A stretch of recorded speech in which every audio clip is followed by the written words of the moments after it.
Roland Heights man says he saw a UFO and has part of the spaceship to prove it. KCAL News anchor Chris Holmstrom is here. And Chris, you spoke with him about this. Yeah, it sounds like a wild story, but what's crazy about it is the federal government's actually investigating this case, which makes you wonder what's really going on.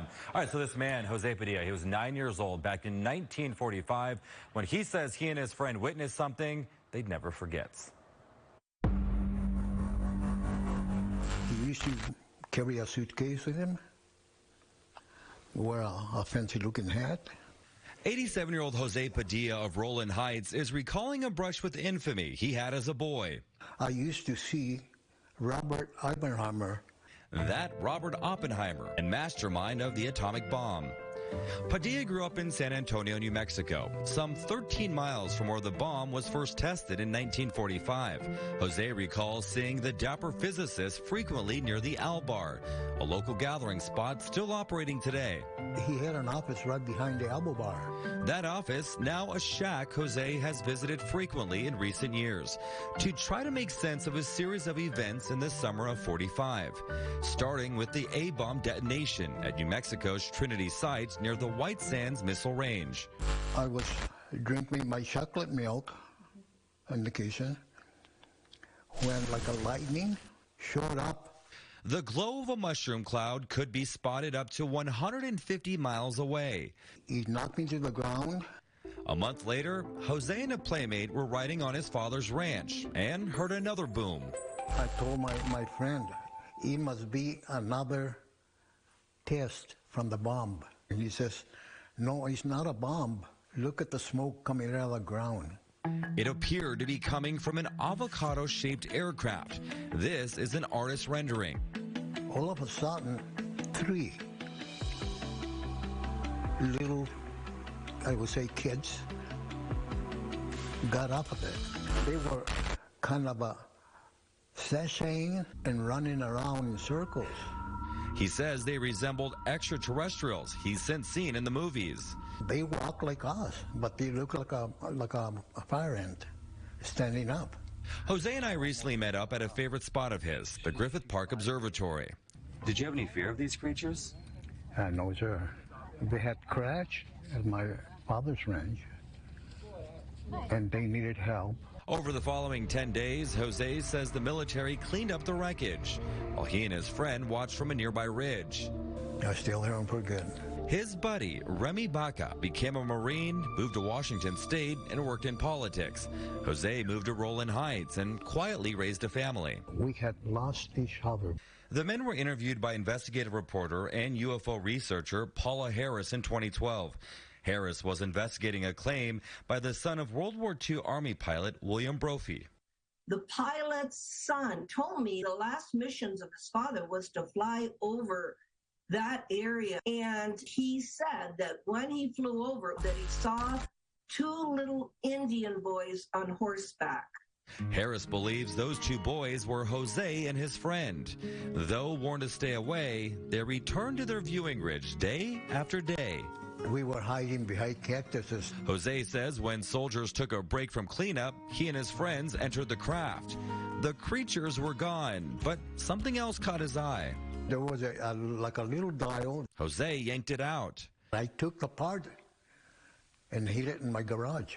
Chemical testing in 2015 by Frontier Analysis, based out of Ohio, revealed that the artifact was composed of aluminum mixed with silicon and copper. Now, that's a common metal mix found in engine parts. But the report went on to say that even though the isotopic ratios are terrestrial, an extraterrestrial source for the metals is not ruled out. No one knows what it is. What do you say to people who might think that you're crazy and the story is not true? Well, I've had a lot of people say that. It's actually very common to be called crazy. Jeffy Kripal is a professor of religion at Houston's Rice University and founder of the campus's Archives of the Impossible. Kripal calls Jose an experiencer. An experiencer is someone to whom something remarkable or extraordinary has happened. It's usually used in a UFO context. Stories like Jose's are far from isolated. There are are tens of thousands of these stories. And they go back to biblical times. Ezekiel chapter 1 and the strange animals and the wheels within wheels. And as someone who studies religion, I'm extremely interested. There is a phenomenon. It's very real. It's very powerful. And there seems to be a pattern.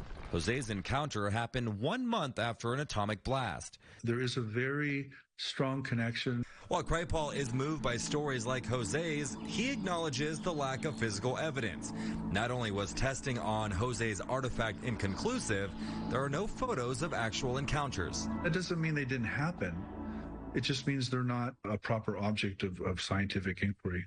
Paula Harris disagrees. Her book, Trinity, details what she calls compelling evidence, including the exact location. It was a circular spot where nothing would grow. Her co-investigator on the book is Dr. Jacques Vallée.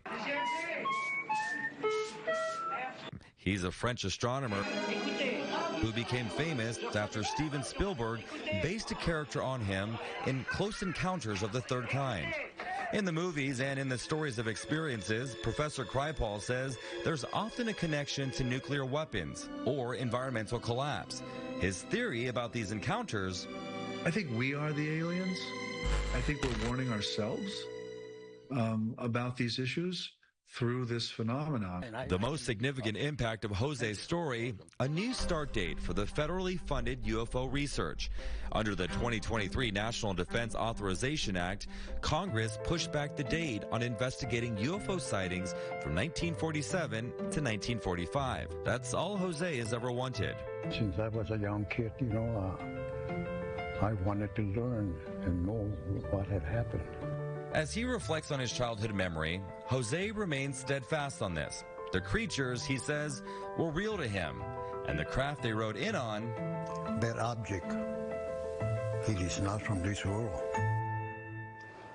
Wow. This is fascinating. What do you think? I'm left with so many questions. Like, it is something to think about. I mean, it really is. You know, one of the biggest takeaways that I found from this story is the fact that this happened in 1945. The federal government is investigating all the way to 1947. They pushed back the timeline to 1945, so they will be checking this out, seeing what exactly happened out there in New Mexico in that desert, and, you know, kind of go from there. I mean, but it's one of those kind of situations when it comes to the UFO, like, what do you think about it? Is it real? Is it not real? I mean, the universe is so vast. And what is a UFO? And even? what is a UFO? Where does it really come from? And what is an alien? So it's like, it's a story that has people... Are we aliens? I mean, you know what?